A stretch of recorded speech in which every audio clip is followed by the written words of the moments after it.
Well, what kind of things do I expect from a group during a group facilitation?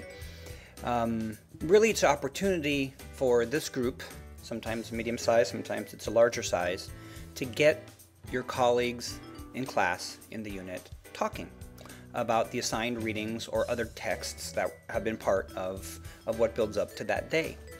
You can expect that your colleagues are to have read or engaged with those texts and taken notes on it. I discussed that elsewhere, and come ready to talk about it. Put them in groups, prepare an activity. Often there's a PowerPoint. You should plan for 30 minutes, but we will have available to you up to 60 minutes, so keep track of time.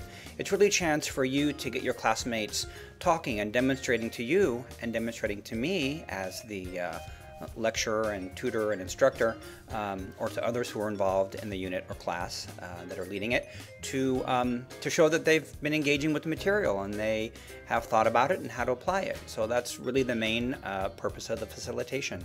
Often students have also given scenarios, classroom-based scenarios that smaller groups that you can divide the class into will have to engage with. Sometimes a guest speaker, a short video, music.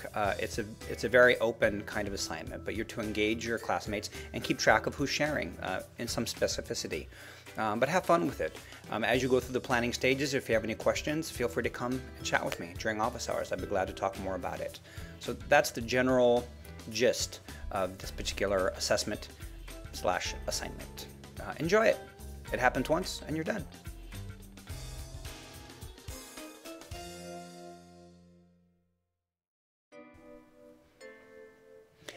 Well, here's some more about the group seminar facilitation. I'm going to riff off of and share from the marking rubric for this assignment. When in doubt, turn to the marking rubric. That's where all the details are that we'll be using to mark how well you did in group facilitation. It may change a bit semester to semester, so you want to take a look at that. But let me take a look at this and just give you some other ideas. Was there a PowerPoint or handouts involved? That's usually part of it. Sometimes people are using Prezi these days, a very cool way of presenting. Were there scenarios to work through that you prepared for smaller groups that you divided the class into? Remember, we're there to be your putty. Break us up into groups, make us do things, make us consider things. It can be the usual groups that we work in or that you work in, or it can be new groups. Did you get everyone to participate, or as many people to participate as possible? That's not your job per se. You know, if everyone doesn't participate, that's not how you're being marked. But I will be looking for an effort to get people included.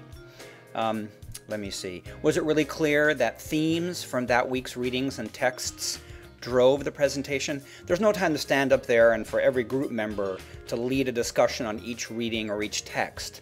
You know, you'll have one or two facilitators from amongst your ranks that you're choosing to help lead that. Other people will have worked behind the scenes within your group. It's fine to divide work up that way. What else do we have here? Were you able to facilitate kind of a deep analysis of the themes from the readings and texts? Analysis and an application. Was it an interactive approach versus being kind of monological, what Ferry calls banking education?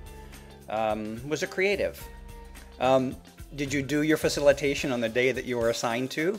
Did it fall between 30 and 60 minutes? Did you turn your PowerPoint into us? Those kinds of things. Did you turn in the participation roster? Because again, you'll be assigning 1 to 2. It depends on your specific instructor, if it's not me.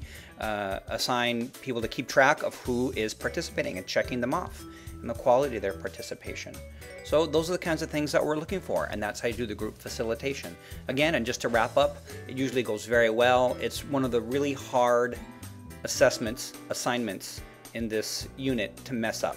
It's hard to stuff this up, and we all usually have both an enjoyable time, but also really get into the meat of the texts and whatnot that are part of the unit. So thanks. I'm sure you'll do a great job. Again, come and see me if you have other questions. Thanks.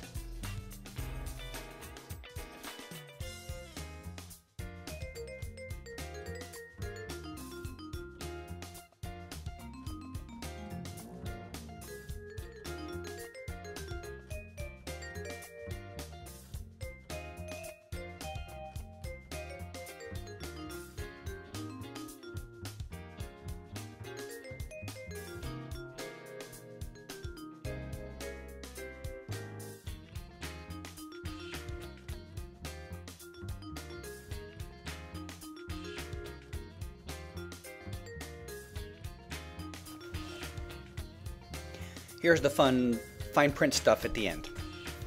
This video is intended for students that are taking my units or classes. This is for supplementary informational purposes only. In any instance where what is said here conflicts with a unit guide, a study guide, a unit rubric, or university or faculty guidelines, they hold sway. Next, after watching this video, if you have remaining questions, set up a time to meet with me during office hours. I'd be glad to talk to you, to meet in person, by phone, or by Skype. But please read all the relevant course information first. Next, this video is produced independently from any institution and is protected under a Creative Commons copyright.